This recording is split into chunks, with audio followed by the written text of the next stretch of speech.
तुम्ही खूप भाग्यवान आहात की तुम्ही मुलींच्या शाळेत शिकता. तुम्हाला शिकवायला वेगवेगळे वर्ग व शिक्षक शिक्षिका आहेत. मला शिकवायला माझे शेठजीच होते. शेठजी मला शिकवायला लागले.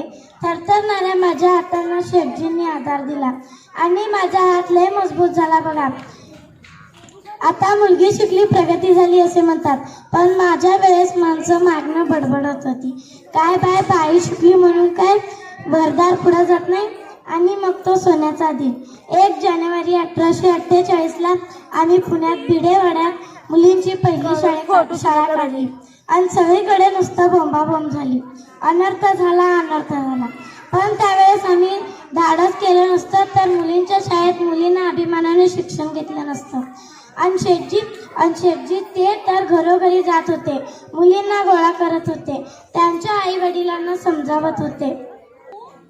धन्यवाद.